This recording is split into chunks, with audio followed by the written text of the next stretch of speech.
Mrs. Crawford, your mother's condition is critical. We need to operate immediately. The doctor's voice echoed through the sterile hospital corridor. I gripped my phone tighter, trying to reach Douglas for the sixth time. When he finally answered, his irritation was palpable. What is it now, Virginia? I'm in an important meeting, he snapped, the familiar coldness in his voice making my stomach clench. Mom's being rushed into emergency surgery. I need you here, I pleaded, my voice cracking. The fluorescent lights buzzed overhead as I waited for his response. Sorry, can't make it. Big things happening. Just handle it yourself, he replied before hanging up. I'm Virginia Crawford, 47 years old, and that moment in St. Luke's Hospital in Birmingham was when I finally admitted to myself that my marriage was beyond saving. As I watched the nurses wheel my mother toward the ICU, memories of happier times flooded back. Summer afternoons in our family's Victorian estate, the scent of mother's roses wafting through open windows, father's warm laughter echoing through the ornate halls. That estate had been in our family for 4 generations. After father passed 3 years ago, mother and I inherited it together. The old house meant everything to us. Every creaking floorboard, every intricate molding told our family's story. Douglas used to understand that, or at least I thought he did. When we first married 15 years ago, he would spend weekends helping mother tend to her beloved garden. But somewhere along the way, my husband's heart turned as cold as marble. As I sat in the ICU waiting room, my phone buzzed with a text from Douglas. Secured my future. Just sold the estate. Leaving for Brazil tonight with someone who actually makes me happy. Goodbye. A strange calm washed over me as I read his message. What Douglas didn't know was that I had been watching his every move for months. My private investigator had kept me well informed of his schemes, including his affair with his young secretary, and their plans to flee the country. I typed back a single word. Fascinating. Looking at my mother's fragile form through the ICU window, I felt a fierce determination rise within me. Douglas had no idea what was coming. Sometimes the best revenge is letting someone walk straight into the trap they set for themselves. Douglas wasn't always this way. When we first met at a charity gala in Birmingham 15 years ago, he was different, kind, ambitious, and genuinely caring. He worked as a junior partner at a law firm then, and his eyes would light up when he talked about helping his clients. I remember how he used to bring coffee to my father during long discussions about estate management, eager to learn and understand our family's legacy. The Victorian estate had been more than just a home to us. Built in 1887 by my great-grandfather, it stood as a testament to our family's history. Every Christmas, every celebration, every quiet Sunday afternoon was spent within those walls. I can still picture my grandmother sitting in her favorite corner of the library, telling me stories about the generations before us. Family isn't just about blood, Virginia, she would say, her eyes twinkling with wisdom. It's about trust and protecting what matters most. The changes in Douglas were subtle at first. About 5 years ago, he started spending more time at the office, coming home later and later. When my father passed away 3 years ago, something shifted in him completely. He began questioning every financial decision I made, insisting on having more control over the estate's affairs. I noticed small things missing from the house: antique pieces, family jewelry, items he claimed were just being appraised. 2 months ago, I found receipts for a luxury condo in Rio de Janeiro in his email. That's when I hired Juliana, the private investigator. Your husband's been meeting with various potential buyers, she reported last week. He's been showing them forged documents claiming full ownership of the estate. The irony of it all would have made me laugh if it weren't so painful. Douglas had spent years trying to gain control of the estate, not knowing that my grandmother had placed it in an irrevocable trust long before he entered our lives. She had seen similar situations unfold in other wealthy families and had taken steps to protect our legacy. My phone buzzed again with another message from Douglas. You'll thank me when you see how much I got for that old house. Time to move on. I tucked the phone away, my hand finding comfort in the worn leather of my grandmother's diary and my purse. Inside lay the truth that would soon shatter Douglas's plans completely. The ICU waiting room felt colder as night fell. My mother's surgery was taking longer than expected, and my nerves were fraying. That's when Juliana, my private investigator, called with news that made my blood run cold. "Virginia, I have something you need to see right away," she said, her voice urgent. "Can you check your email?" I opened the attachment she sent and my hands started shaking. There were dozens of photos. Douglas at expensive restaurants with his young secretary, Angela, shopping for jewelry at Tiffany's, and visiting high-end real estate offices. But what made my stomach lurch were the documents clearly visible in some of the photos. "He's been systematically emptying your personal accounts for months," Juliana explained. "The estate sale is just the final piece. He's already transferred most of your liquid assets to offshore accounts." I pulled up my banking app, and sure enough, my personal account showed a balance of just $842. The joint account we shared was completely empty. Tears stung my eyes as I realized he'd been planning this for months, maybe years. My phone buzzed with another text from Douglas. "By the way, I took care of those dusty old photo albums in the library. Nobody needs that sentimental junk anymore. The buyers want the house empty by next week." The photo albums. My mother's precious memories, generations of our family history. I felt physically ill. The security camera feed from the estate popped up on my phone, showing Douglas and Angela loading boxes into his car. They were laughing, champagne glasses in hand, celebrating in our family home while my mother fought for her life in surgery. "Virginia," Juliana's voice brought me back to reality. "There's more. He's booked 2 first-class tickets to Rio de Janeiro for tonight. And he's been recording your phone calls with the hospital. He wanted to make sure your mother was too ill to interfere with the sale." The full weight of his betrayal crashed over me. He hadn't just been stealing our money. He'd been waiting for my mother to be at her most vulnerable. He'd timed everything perfectly, thinking I would be too distraught about my mother to notice what he was doing. The doctor appeared in the doorway just then. "Mrs. Crawford, your mother is stable. The surgery was successful, but she'll need extensive care during recovery." I clutched my grandmother's diary tighter, feeling the hidden documents inside that would be Douglas's undoing. He thought he had planned everything perfectly, but he had no idea what was coming. Sometimes the best revenge isn't just about winning. It's about letting your enemy lose everything on their own terms. "Mr. Reynolds, this is Virginia Crawford. I understand you're the buyer Douglas arranged for our estate?" My voice was steady, masking the anger churning inside me. "Ah, yes, Mrs. Crawford. Your husband mentioned you'd be calling to finalize the details. I must say $3.2 million is a steal for such a beautiful property." He sounded pleased with himself. "And you've already transferred the funds?" I asked, watching my mother's peaceful, sleeping face. "Yes, just this morning. Your husband was quite insistent on immediate payment. Said something about an investment opportunity in Brazil that couldn't wait." I smiled grimly. "Mr. Reynolds, I suggest you contact your bank immediately and stop that transfer. You see, Douglas doesn't actually have the authority to sell the estate." There was a long pause. "I'm sorry, what?" "The property is in an irrevocable trust. Any sale without proper documentation from the trust administrator is fraudulent."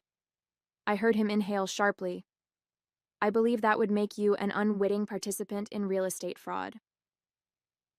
While Mr. Reynolds processed this information, my phone buzzed with another text from Douglas. "Just dropped off the final paperwork with the buyers. You should be grateful. I got us a great deal. Heading to the airport now with my real future." I turned my attention back to Mr. Reynolds, who was now sputtering about legal documentation. "Check your purchase agreement carefully," I advised. "I'm sure you'll find some irregularities. My husband can be creative with paperwork when it suits him." Just then, Juliana slipped into the hospital room, nodding to confirm that everything was in place. She handed me a folder containing copies of the trust documents and recent bank statements showing Douglas's systematic theft. "Mrs. Crawford," Mr. Reynolds's voice had taken on a panicked edge.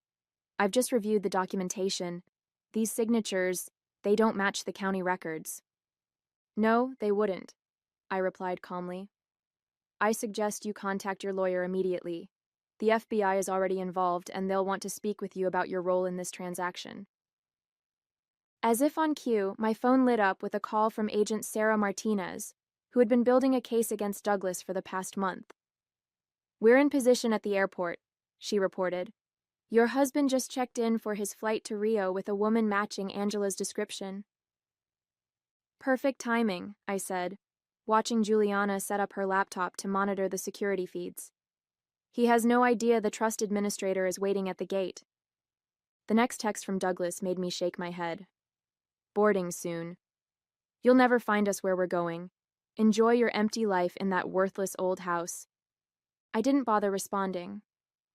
Instead, I opened my grandmother's diary and pulled out the document that would seal Douglas's fate, the original trust agreement, with its crystal-clear provisions about property transfer and fraud prevention. Juliana looked up from her laptop with a satisfied smile. Airport security just flagged their passports. Want to watch the show? Juliana's laptop screen showed the airport security feed as Douglas and Angela approached the international terminal. They looked confident, almost smug, pulling their expensive matching luggage.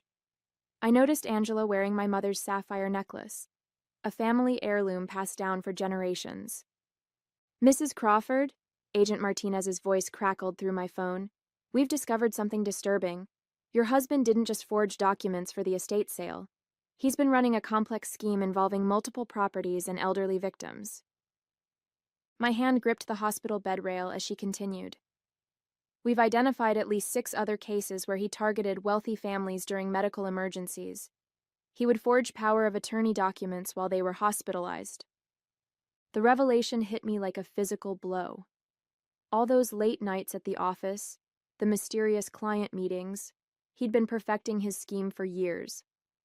I thought of the other families, other homes, other lives he'd tried to destroy. There's more, Juliana interjected, her eyes fixed on her screen. I've traced the money trail. Angela isn't just his mistress. She's been his accomplice from the beginning. She works for a shell company that's been laundering money from these property scams. On the security feed, I watched as Douglas approached the gate. He was wearing the custom-made suit I'd given him for our anniversary last year, probably the last gift I'd ever give him. Angela clung to his arm, giggling at something he'd said. Then everything happened at once. 2 FBI agents in suits approached from one direction. The trust administrator, Mr. Harrison, emerged from the other side, flanked by airport security. Douglas's face transformed from confusion to shock to rage in seconds. You don't understand. His voice came clearly through Juliana's audio feed. My wife gave me permission to sell the property. I have documentation. Forged documentation, Mr. Harrison interrupted. The Crawford estate has been in an irrevocable trust for over 20 years. Even if your wife wanted to, she couldn't authorize its sale.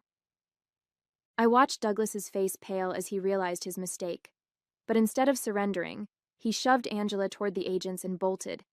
He made it about 10 steps before security tackled him, sending my mother's antique bracelet, which I hadn't even realized was missing, skittering across the airport floor. Virginia, Juliana's voice was urgent. Douglas just tried to transfer another $500,000 from your mother's account. If I hadn't frozen it yesterday. My phone buzzed with one final text from Douglas. You think you're so clever? Check your mother's medical insurance. Oops. My blood ran cold. I immediately called the hospital billing department. Sure enough, Douglas had canceled my mother's insurance policy last week, claiming it was a cost-cutting measure. The surgery she'd just undergone would cost hundreds of thousands of dollars. He'd planned it all. Get my mother hospitalized without insurance, drain our accounts, sell the estate, and disappear with the money while I drowned in medical debt. What he hadn't counted on was that I'd already transferred my mother to my own insurance policy 3 months ago, when Juliana first discovered his plans. Sometimes the best trap is the one your enemy never sees coming. As I watched Douglas being handcuffed on Juliana's laptop screen, Agent Martinez rushed into my mother's hospital room. Her face was grave. Mrs. Crawford, We need to move quickly. Your husband's phone records show he contacted a demolition company yesterday. They're scheduled to start work on the estate tomorrow morning. Something about the buyer wanting to clear the land immediately. My heart stopped. The estate didn't just hold our family memories. It contained evidence of Douglas's other crimes. I'd discovered a hidden safe in his study last week, but hadn't been able to crack it yet. He's trying to destroy the evidence, Juliana said, already dialing her phone. And I bet that safe in his study contains documents from his other victims. There's another problem, Agent Martinez added. Angela's disappeared. She slipped away during the confusion of Douglas's arrest, and she has access to all your banking information. I pulled out my grandmother's diary and removed a small key hidden in its spine. My grandmother didn't just set up the trust, I explained. She installed a state-of-the-art security system throughout the estate. Every room is monitored, every document protected. Angela won't be able to access anything without triggering silent alarms. Right then, Juliana's laptop pinged with an alert. The estate's security cameras showed Angela climbing through a window into Douglas's study. She was heading straight for the safe. Should we send officers? Agent Martinez asked, already reaching for her radio. Wait, I said, watching Angela input the safe's combination. My grandmother also installed a failsafe. Any unauthorized access to the safe? On screen, Angela swung open the safe door triumphantly. Immediately, both the safe and study door locked automatically, trapping her inside. A fine mist sprayed from hidden vents, harmless but containing an invisible UV dye that would mark anyone in the room for weeks. The police can take their time, I smiled. She's not going anywhere. And now she's marked with evidence of attempted theft. My phone rang. It was Mr. Reynolds, the would-be buyer. Mrs. Crawford, I've just learned that Douglas planned to bulldoze the estate and build luxury condos. He showed me forged environmental surveys claiming the historic house was structurally unsound. I've already contacted my bank to stop all payments. Thank you, Mr. Reynolds. Though you should know the demolition company he hired. It's another shell corporation. They would have taken your money and disappeared. Agent Martinez ended a call and turned to me. The FBI just found Douglas's laptop. He has detailed files on wealthy families with elderly or ill relatives across 3 states. He was planning to expand his scheme significantly. I looked at my mother, still sleeping peacefully, then back at the security feed showing Angela pounding furiously on the study door. My grandmother always said that greed eventually destroys itself. I don't think Douglas ever understood that the real value of our estate wasn't in its price tag. It was in the protections she built into every brick. Juliana's laptop pinged again. Virginia, she said urgently, you need to see this. Douglas had one more plan in motion, and it's already started. Juliana turned her laptop to show me what looked like transfer confirmations. Douglas set up automatic withdrawals from your mother's retirement accounts. They're scheduled to trigger at midnight. He's trying to empty everything before the banks freeze his assets. I smiled, remembering the day 3 months ago when I'd visited my grandmother's old friend at the trust company. Let him try, I said, pulling up my own phone's banking app. I've already moved everything into new accounts protected by the trust. He's about to transfer money from empty accounts and implicate himself in even more fraud attempts. On the security feed, we watched as police officers entered the study where Angela was trapped. She was still frantically trying to destroy documents from the safe, but her hands were now glowing bright purple under the UV lights. Mrs. Crawford, Agent Martinez said, reviewing the documents we'd found, this evidence isn't just about your estate. Douglas's files detail a scheme targeting dozens of families. We're looking at multiple counts of fraud, theft, and conspiracy. My mother stirred in her hospital bed, her eyes fluttering open. I squeezed her hand gently. Everything's okay, Mom. The estate is safe. Grandmother's plan worked perfectly. Of course it did, she whispered with a faint smile. Your grandmother always said the best trap is the one they walk into themselves. Agent Martinez's phone buzzed. They found Douglas's go bag in his car trunk. It contained passports, currency, and your grandmother's original will. He thought he had the only copy. I opened my grandmother's diary one last time and removed the real original will, safely preserved all these years. No, I said. He only had what we wanted him to find. 2 weeks later, I sat in the courthouse watching Douglas and Angela at their arraignment. Gone were their designer clothes and arrogant smiles, replaced by prison jumpsuits and defeated expressions. The prosecutor read out 37 charges of fraud, conspiracy, and attempted theft. Your Honor, Douglas's lawyer began, my client was simply trying to protect his wife's assets. That's not what the evidence shows, the prosecutor interrupted, holding up a thick folder. We have documented proof of Mr. Crawford targeting multiple families during medical emergencies, attempting to steal their properties through elaborate fraud schemes. The UV marked documents recovered from his safe detail every crime. I thought about the other victims, 12 families who had almost lost everything to Douglas's schemes. Thanks to the evidence we'd gathered, they would all get justice. The judge set bail at $5 million each, remanding both Douglas and Angela to custody when they couldn't pay. As they were led away, Douglas turned to glare at me. I simply smiled and patted my grandmother's diary. He'd never understood that real wealth isn't about money. It's about family, legacy, and protecting what matters most. Back at the estate, my mother was recovering well in her old room, surrounded by the family photos and heirlooms we'd protected. The garden she loved was blooming again, and the house felt more alive than ever. I sat in my grandmother's favorite chair in the library, feeling her wisdom surround me. Sometimes the greatest victory isn't in the fight, it's in preserving what truly matters while letting greed destroy itself.